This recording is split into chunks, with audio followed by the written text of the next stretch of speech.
Bonjour les amis, aujourd'hui, écoutez-moi, je reçois quelqu'un qui est de la plus belle ville de France, bien entendu, la ville de Toulouse. Elle est parisienne à base, mais en fait, elle est toulousaine adoptée, adoptive maintenant, et surtout, elle performe dans l'industrie du marketing de réseau. Elle fait des mois entre 10K et 15K. Ça fait 6 ans qu'elle est le marketing de réseau. Les amis, elle a 2500 personnes environ dans son équipe, c'est monstrueux. J'ai le plaisir d'accueillir Agathe Lévy. Comment vas-tu, Agathe?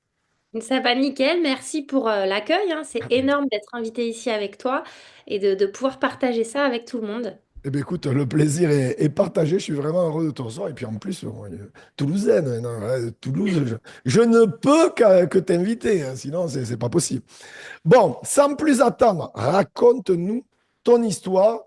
Euh, Comment tu rencontres le marketing de réseau? Voilà, d'où tu viens? Explique-nous un petit peu ton parcours. Alors, donc moi j'ai commencé il y a 6 ans dans l'industrie. À l'époque, j'étais conseillère en assurance. Je travaillais sur une plateforme téléphonique. Je prenais une centaine d'appels par jour et j'étais payée avec un fixe et un variable. Et en fait, j'avais un variable qui était très peu intéressant. C'était vraiment payé au lance-pierre. Pourtant, je me débrouillais plutôt pas mal, c'est-à-dire que je faisais beaucoup de contrats, je prenais beaucoup d'appels, etc. Mais ça ne suffisait jamais assez. Et en fait, j'ai une amie d'enfance qui, par hasard, s'est lancée, elle, juste avant moi, sur les réseaux sociaux.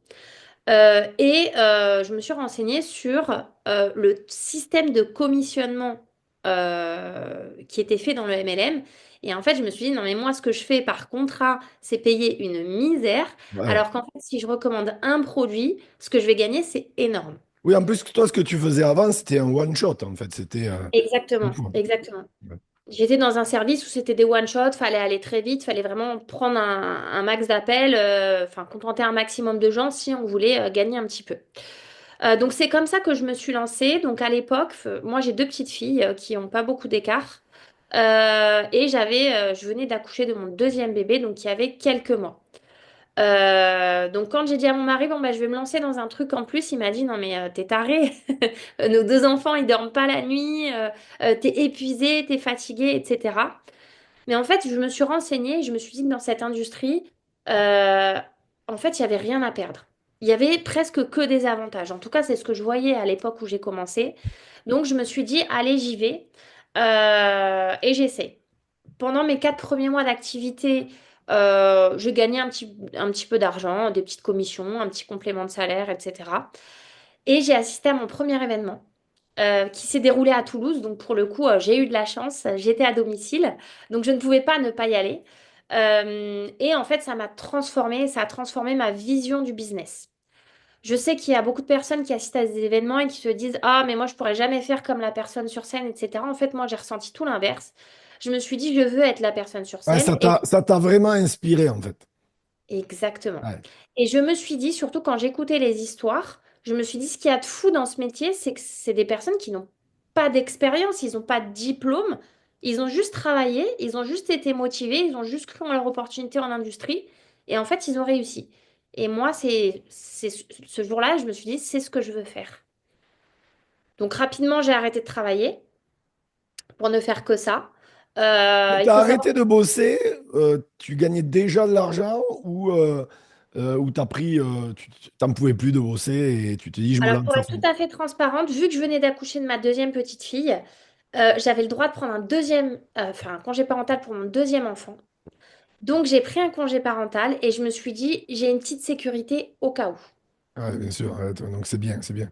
Ouais, t'avais un parachute financier au cas où, et c'est bien. Et du coup, toi, aujourd'hui, c'est quoi ton état d'esprit pour développer ton business? Je veux dire, est-ce que tu fais les choses au feeling? Est-ce que tu as une routine bien précise? Tout est cadré, tout est planifié, tout est bien pro, tu vois? Ou c'est un mix de tout? Qu'est-ce que tu fais dès que tu te lèves? Alors, voilà, si tu peux nous raconter un petit peu une journée type. Pour développer ton activité. Alors, ça a énormément évolué, c'est-à-dire que je pense que je suis passée pas du tout au tout, mais ma méthode de travail a beaucoup évolué avec le temps. Moi, je suis quelqu'un de désorganisé de base dans ma vie. Donc, j'ai beaucoup, pendant très très longtemps, fonctionné au feeling. Euh, Sauf qu'à un moment donné, en fait, je me suis retrouvée avec une charge de travail parce que mon équipe avait grossi et je ne faisais absolument jamais de pause. C'est-à-dire qu'en fait, je ne prenais pas de temps pour moi et donc je gagnais très bien ma vie, mieux que j'ai jamais gagné dans n'importe quel métier, mais je ne coupais jamais. Et en fait, je me suis rendu compte que j'avais ce besoin de couper, ce besoin de me recentrer sur mes besoins principaux, sur ma famille, sur prendre du temps pour moi, sur voilà. Je le raconte parce que souvent, je travaille avec des personnes qui me disent, mais moi, je travaille 15 heures par jour, voilà. Et je leur dis, mais en fait, il faut que tu coupes, il faut que tu Bien coupes, sûr, il bien faut que sûr. tu te recharges, il faut que tu te ressources. Et donc, j'ai dû m'organiser pour réussir à couper, à prendre du temps pour moi. Et je travaille aussi avec des personnes qui ont besoin de s'organiser. Donc, je pense que par respect pour elles, je dois aussi m'organiser moi, parce qu'à la base, moi, j'avais l'impression de ne pas en avoir besoin. Mais aujourd'hui, je suis quand même plutôt organisée. J'ai des tâches tous les jours. Je ne passe pas d'une tâche à une autre, c'est-à-dire que je finis quelque chose avant de commencer autre chose. J'ai des jours où je fais mes clients, où je fais mes prospects, où je fais mon parrainage. J'ai des jours où je suis sur l'équipe. J'ai des jours où je fais que des calls. Enfin, c'est assez séquencé. Euh, Bien évidemment, s'il y a des urgences, je les traite en priorité. Mais je m'accorde toujours ces moments où je coupe pendant une demi-journée, au moins 2 fois par semaine, et je fais ce qui me fait du bien. C'est hyper important de recharger les batteries et ça permet de se reconnecter aussi à pourquoi on fait les choses. Ouais, exactement. Et puis c'est vrai que il faut aussi allier la vie familiale, les enfants, etc.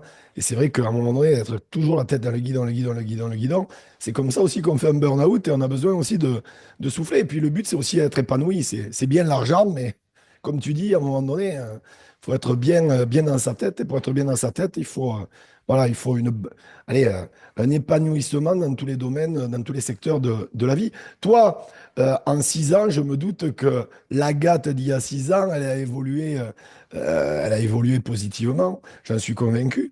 Tu te développes personnellement, je sais pas, tu lis des bouquins de dev perso, tu écoutes des audios de dev perso, tu regardes des podcasts, tu regardes des biopics. Tiens, hier, j'ai regardé le biopic du boxeur Georges Foreman qui nous a quittés il y a quelques jours. Et moi, j'adore les biopics, les histoires à succès, voilà, avec les bas, les hauts, les ci, les là. Très inspirant.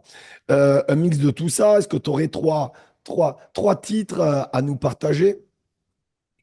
Alors moi alors j'ai fait beaucoup de choses différentes aussi. Moi j'aime les connexions humaines, donc j'ai fait des coachings de développement personnel avec des coachs plus ou moins connus, pas forcément des voilà, mais ça m'a quand Ouais. même fait du bien. Ça m'a permis de travailler sur moi parce qu'on va pas se mentir, la réussite dépend aussi du travail sur soi, du développement personnel qu'on fait à côté. Et j'ai ressenti plusieurs fois le besoin d'être en contact avec quelqu'un pour me pousser en fait à aller plus loin. C'est vraiment un besoin que j'ai ressenti. Après, dans mon quotidien, je peux écouter des podcasts, beaucoup. Donc moi, je suis maman, donc je sais que ça va parler à beaucoup de femmes. Je dois gagner du temps. Parce que nos journées, elles sont clairement à rallonge. Donc moi, le moyen le plus efficace que j'ai de me reconnecter, c'est dans la voiture. J'arrête de mettre la radio, j'écoute des podcasts. C'est des choses vraiment toutes simples. Donc moi, j'adore Tony Robbins. Le livre je pense, le livre qui a changé ma vie, c'est Pouvoir illimité. C'est vraiment le livre pour moi. Je l'ai lu avant de faire du marketing de réseau d'ailleurs. Ça, c'est bien ce que tu dis parce que très souvent, on découvre le dev perso en découvrant le marketing de réseau. Et c'est vrai que Mm. Pouvoir illimité de Robbins, c'est le livre, je veux dire, c'est un des livres les plus impactants que j'ai pu lire dans ma vie aussi. Et je partage complètement et ton point de vue. Donc voilà, après les podcasts, c'est vraiment hyper simple. Voilà, même quand je fais le ménage, je mets mes écouteurs, je mets autre chose. En fait, moi, j'ai arrêté de traîner sur Netflix, de regarder des séries, etc. Quand j'ai un moment, c'est pour moi, c'est pour m'aider à me sentir bien dans ma tête et c'est pour m'élever. Et ça, c'est des petites habitudes, mais que tout le monde peut faire, vraiment, dans la voiture, couper, etc. Et même mes enfants, maintenant, quand je fais ce genre de choses, ils me demandent, ah, mais qui c'est qui parle, qu'est-ce qu'il raconte, etc. Et je pense que c'est transmettre aussi et c'est leur donner des bons réflexes pour la vie de plus tard. Ça, je suis d'accord. Ils ont quel âge tes enfants? Ma grande, elle va avoir 9 et ma petite 7. 9 ans et 7 ans déjà dev perso, tu sais que j'avais amené mon fils, j'ai dû faire 10 ou 12 UPW de Tony. Euh, C'était à Londres, à l'époque. J'ai fait Londres, Rimini, Rome, enfin, bon. Et j'ai amené mon fils, il avait 14 ans. Il Ah y en ouais, avait c'est un 6, exercice. ouais, il y en avait 6 comme le Dickens, les enfants ne peuvent pas assister, mais enfin, en tout cas, voilà. Et à 14 ans, un âge clé, tu sais, dans l'adolescence, voilà. Et je trouve ça super bien parce que le problème, c'est qu'à la télé, bon, on va pas se mentir, ce qui passe à la Mm. télé, c'est pas ce qu'on aimerait qu'il passe. Et c'est vrai de là, inconsciemment ou indirectement, je vis dans la voiture, à écouter du dev perso, je veux dire, 9 ans, ils prennent la bonne direction et la belle direction, j'ai envie de dire. J'espère qu'elles vont la garder. Oui, non, mais j'en suis convaincu parce qu'on ne se rend pas compte, mais surtout à cet âge-là, ils enregistrent des choses et voilà, donc c'est un environnement parfait à un moment qui leur montre l'exemple, donc c'est très bien. Tiens, j'ai une question, parce que je veux vraiment que les gens qui vont découvrir ton entrevue, il va y avoir des milliers de gens qui vont te découvrir dans l'industrie francophone. Euh, Je veux qu'ils se rendent compte que aujourd'hui, si tu fais 10K, 15K mensuels, c'est pas tombé du ciel. Je veux dire, on t'a pas déroulé un tapis rouge, tu as fait le job, tu as provoqué la chance, voilà, c'est pas été un ticket de tombola. Euh, et je voudrais que tu nous partages peut-être, tu dois en avoir plein des anecdotes, mais l'anecdote vraiment où tu sais pertinemment que la majorité des gens, ils auraient baissé les bras, ils auraient arrêté et toi, tu n'as rien lâché. Que les gens vraiment voient que toi aussi, tu es passé par des moments difficiles et que, parce que des fois, il y a plein de gens qui sont en mauvaise communication, on a l'impression qu'ils n'ont jamais de bain émotionnel, ils n'ont jamais de problème, que voilà, tout ce qui touche se transforme en or. Non, ça marche pas comme ça. On passe tous par des difficultés avant d'atteindre le succès. Je veux que les gens voient vraiment que toi aussi, ben, comme eux, tu as vécu voilà, des challenges, mais à la différence de beaucoup, ben, tu n'as rien lâché. C'est pour ça que tu es là aujourd'hui.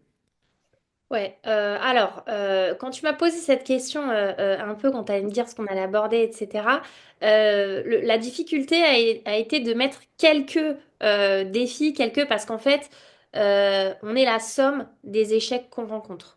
Aujourd'hui, avec l'expérience, au bout de 6 ans, dès qu'il y a une merde qui m'arrive, je me dis, en fait, qu'est-ce que la vie essaye de m'amener et qu'est-ce Ouais. que je vais récolter derrière, parce que je sais que si j'ai une difficulté, c'est que je vais en ressortir plus forte. Ça, c'est aujourd'hui l'expérience qui me permet ça. Je pense que la chose la plus difficile, évidemment, et ça, beaucoup de leaders l'auront, c'est les départs dans notre équipe. Alors moi, j'ai jamais eu de grosse vague de départ parce que j'ai une équipe très soudée. On travaille beaucoup ensemble, etc. Mais ça m'est arrivé, et notamment, ça m'est arrivé d'avoir des personnes proches de moi qui ont décidé de changer de Je- société. Aujourd'hui, avec le recul, je trouve que c'est normal et que ça arrive et je sais que ça va réarriver parce que ça fait partie du business. Ça Et arrive à que... tous les leaders de et oui. marketing de réseau, à tous les leaders. Je tiens à le préciser parce que ce que tu dis, c'est vrai, c'est pas assez dit. Donc c'est pour ça que j'en profite pour appuyer dessus. J'en avais entendu, ils disaient, bon, tout le monde reste, personne ne part, etc. Non, non, non. À un moment donné, ça se produit. Quoi qu'on en pense, c'est des choses naturelles et le plus dur, c'est avec les plus proches. Voilà, c'est le plus dur, je Ah bah pense, voilà. émotionnellement.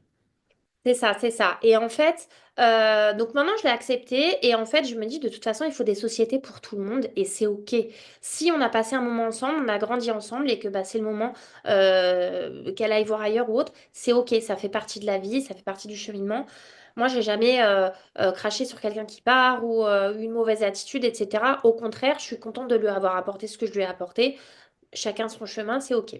Là où c'est dur, c'est en fait quand c'est des personnes qui sont proches de nous Ouais. et on a nos émotions qui sont mélangées avec le business.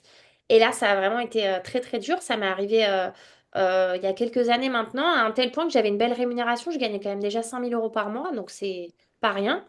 Et je me suis carrément posé la question d'arrêter cette industrie parce qu'en fait, euh, quand j'ai eu ces départs, elles m'ont tué dans leur communication, comme ça se fait très souvent, etc. Voilà. Ouais, d'ailleurs, ça, moi, je te le dis C'est la mode, hein. personnellement. Ouais, mais ça, c'est le drama. Je trouve ça déjà stupide. Ça démontre la vraie personne qu'est la personne qui fait ça.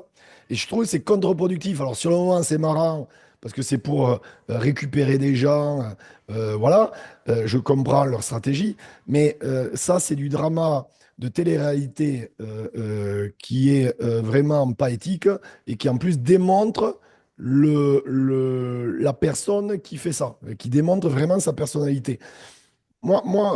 Ça, j'ai jamais aimé ce style de pratique et je trouve ça vraiment petit et pas éthique. Voilà.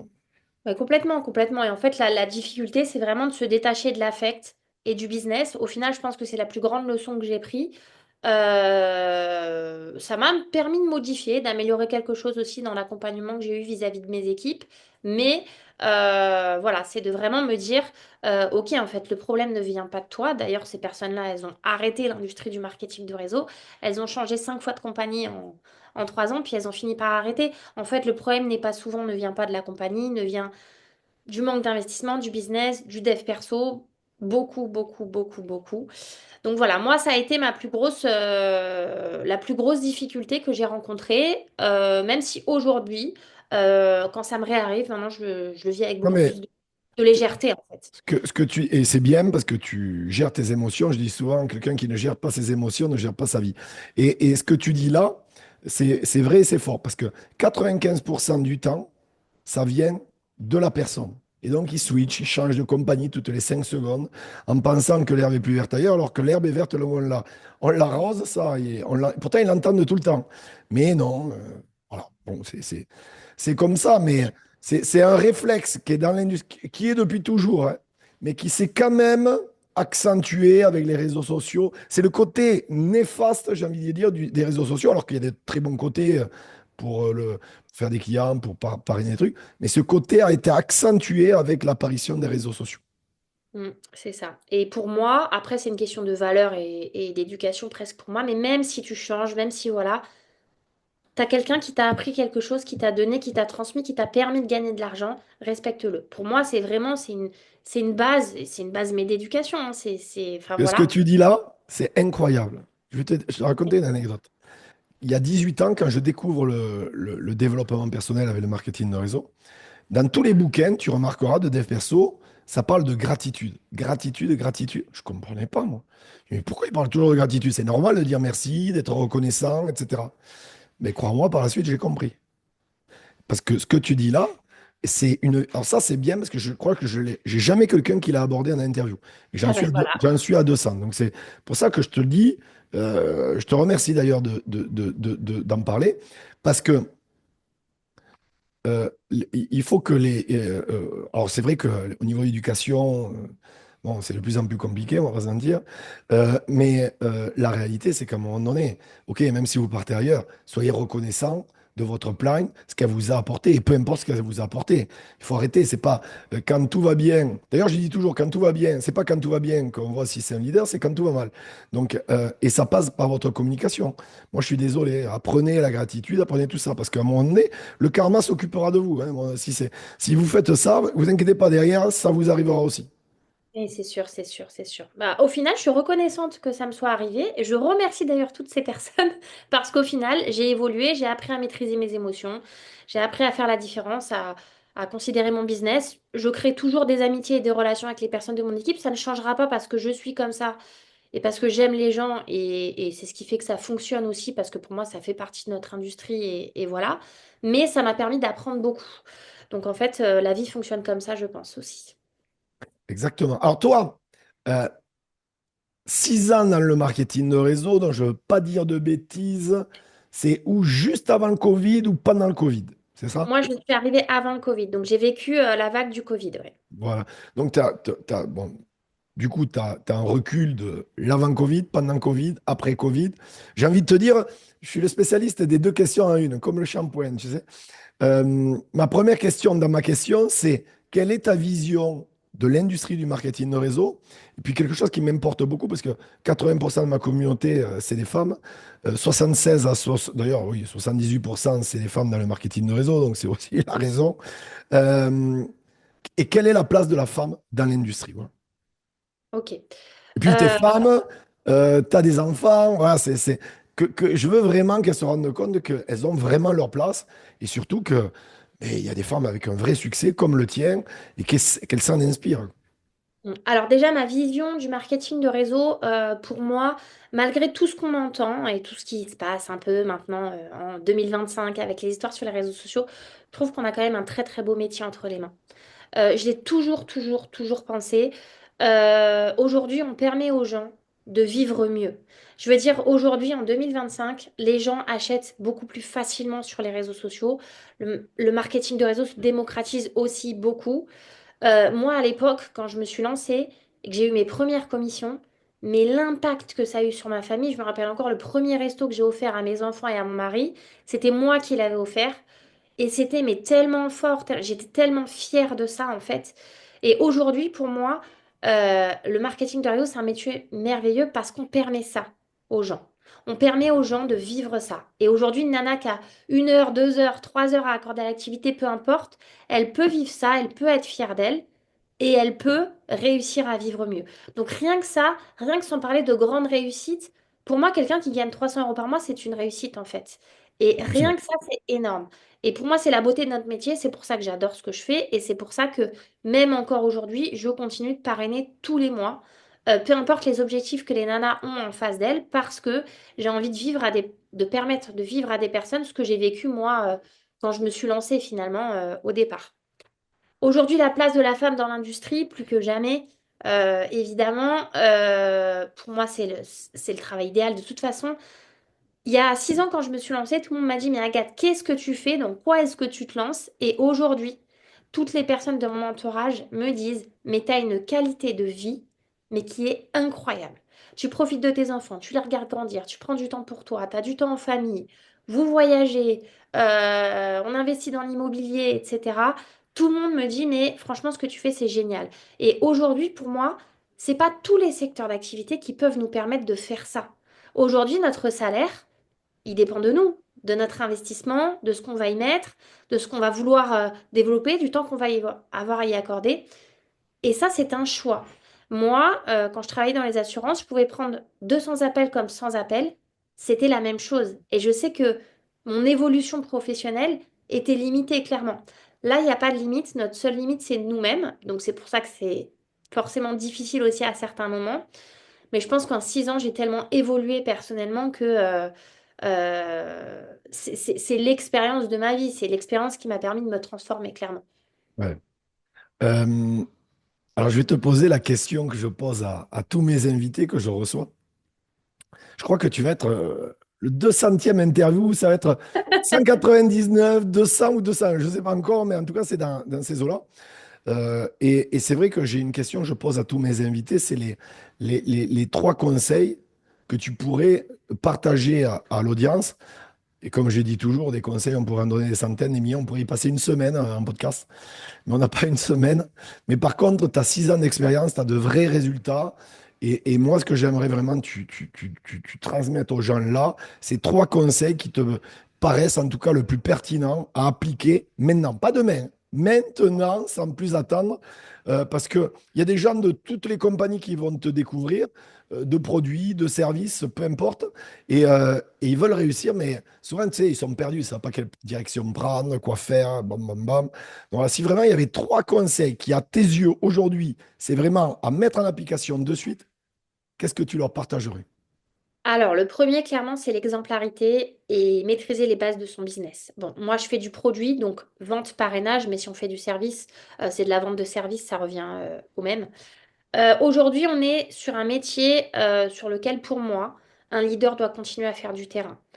C'est mon expérience personnelle, mais je ne parraine plus aujourd'hui comme je parrainais en 2019, par exemple.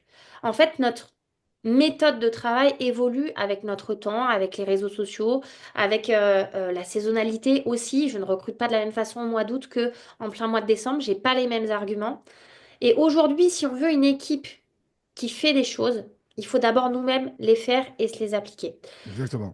Pourrais aujourd'hui ne plus vendre de produits, c'est-à-dire que ma rémunération avec mon équipe me suffit largement à vivre. Je continue de vendre toutes les semaines. Tu montres l'exemple. Exactement. Quand j'apporte des conseils à mon équipe, je sais que les conseils sont efficaces parce que je les ai faits.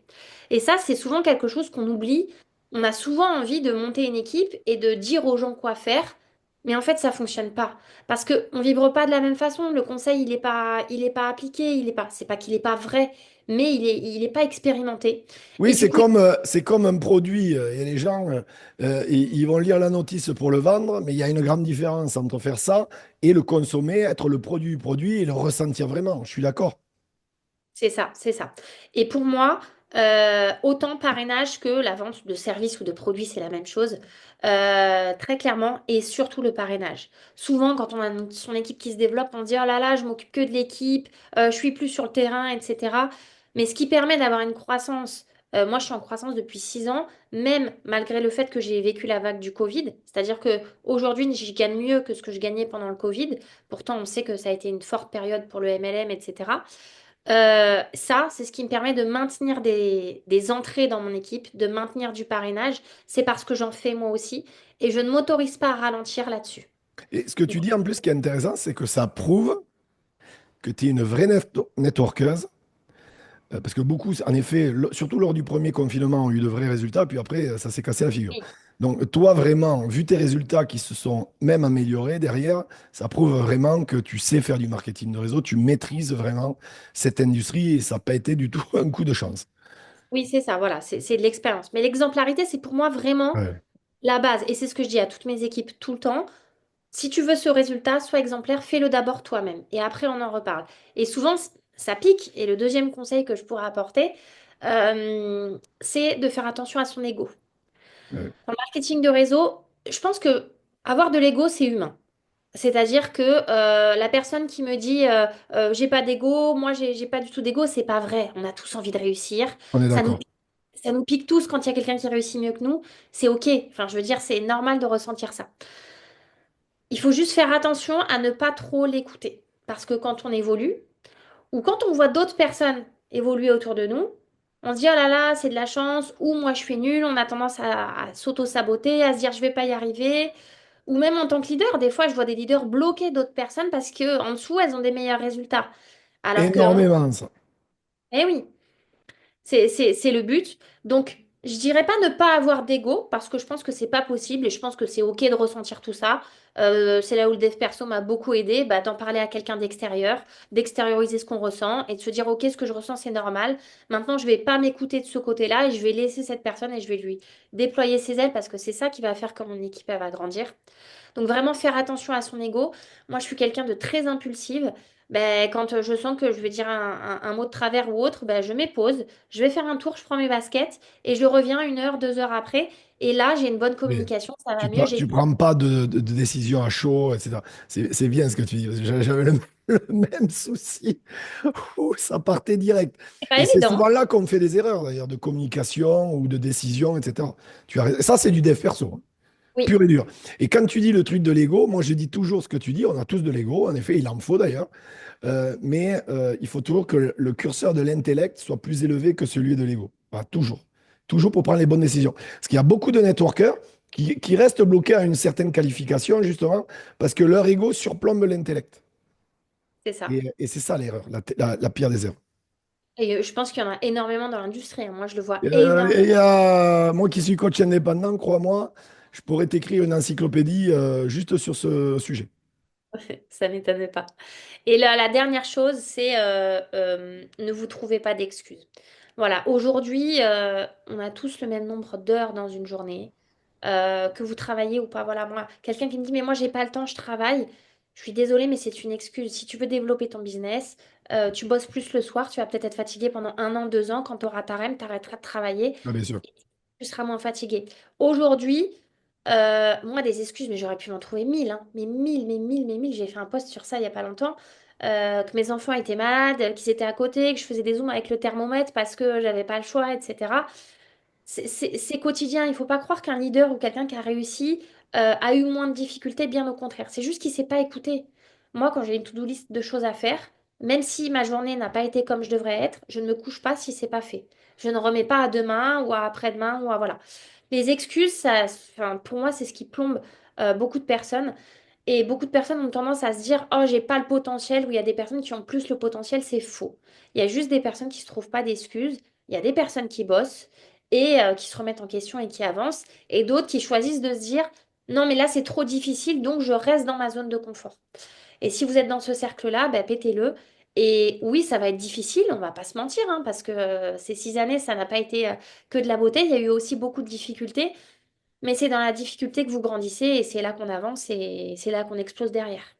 Donc, les amis, mettez les excuses de côté, trouvez des solutions et bannissez ce mot de votre vocabulaire. C'était Agathe Lévy, les amis. Je vais mettre en description ses réseaux sociaux. N'hésitez pas à contacter Agathe. Elle se fera bien sûr un plaisir de vous répondre. Likez cette vidéo, commentez cette vidéo et surtout, surtout, partagez à toutes vos équipes. Je veux dire, justement, là, on parlait d'ego il y a un instant. Commencez pas à garder le truc que pour vous. Partagez à vos équipes. Ça leur apportera une valeur ajoutée supplémentaire. Et surtout, ça va les aider s'ils appliquent les conseils et toute la valeur ajoutée que a partagé Agathe lors de cette entrevue. Merci beaucoup à Agathe, vraiment, pour tout ce que tu nous as apporté.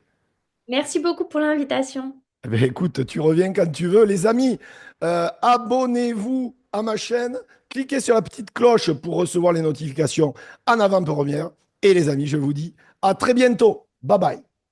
Ciao.